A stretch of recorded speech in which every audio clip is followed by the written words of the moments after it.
আমরা সবাই বাংলাদেশের নাগরিক। আমরা কেউ সংখ্যাগুরু নই, কেউ সংখ্যালঘিষ্ঠ নই।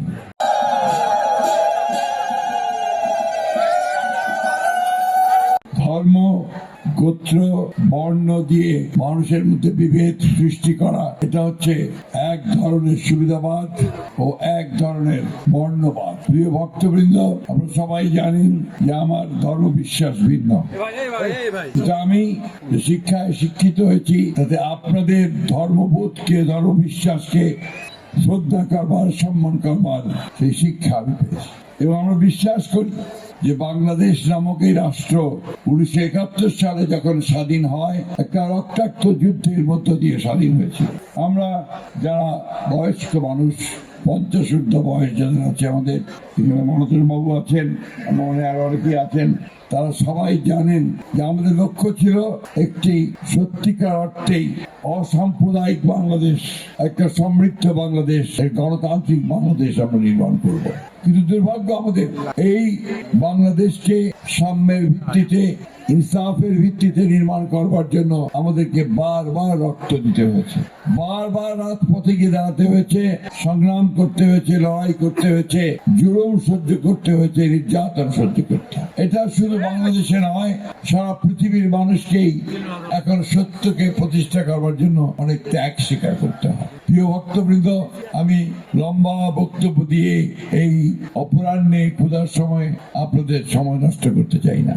আমি শুধু একটা কথা আপনাদের কত দৃঢ়তার সঙ্গে উচ্চারণ করতে চাই যে আমরা যারা বাংলাদেশে বাস করি, আমরা সবাই বাংলাদেশের নাগরিক। আমরা কেউ সংখ্যাগুরু নই, কেউ সংখ্যালঘিষ্ঠ নই। আমাদের যে সংবিধান, যেটা আমাদের রাষ্ট্রের বন্ডেজ, এই সংবিধানে পরিষ্কার করে এই সর্বজনীনতার কথা বলা আছে।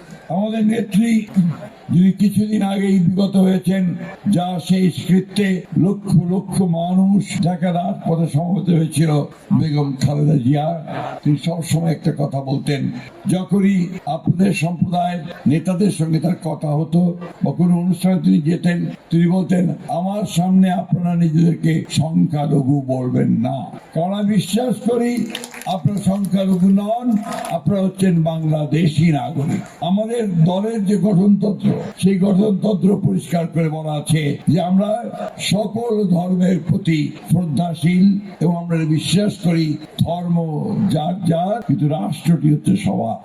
এই বোধ যদি আমাদের থাকে, এই সম্পর্ক যদি আমাদের ভালো ধারণা থাকে, তাহলে আমরা কখনো হিংসার মধ্যে যেতে পারি না। কি ভয়াবহ চিন্তা করেন যে কোন বিশ্ব, সেই বিশ্বে ধর্মের কারণে একজন মানুষ আরেকজন মানুষকে হত্যা করে, যুদ্ধ করে, গুলি চালায়, শিশুকে আছড়ে ফেলে দেয়। সেই বিশ্ব, সেই পৃথিবীতে আমরা দেখতে চাই না।